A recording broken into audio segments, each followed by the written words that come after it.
那你中部还留那么多，那南部呢？对不对？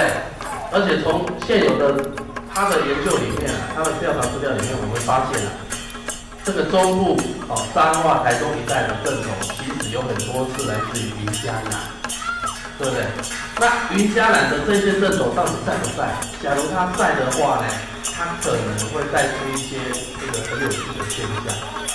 这个是我最想要这个去从事这个或是补充别人的一个最大的一个原因，就是说，在民间信仰的文化的研究，它其实已经到了某一个程度需要转变。我们不应该要再从寺庙，或是从神明，是从绕境信仰，不能只这样看。因为如果是这样，那台湾的民间信仰会太可怕，对不对？那初期清末的这个阶段里面，他跟我讲，这是我们村落宋江镇的前身，有所谓的枪队。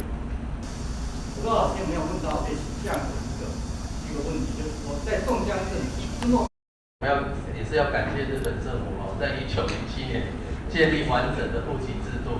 我在做嘉义市制的时候就。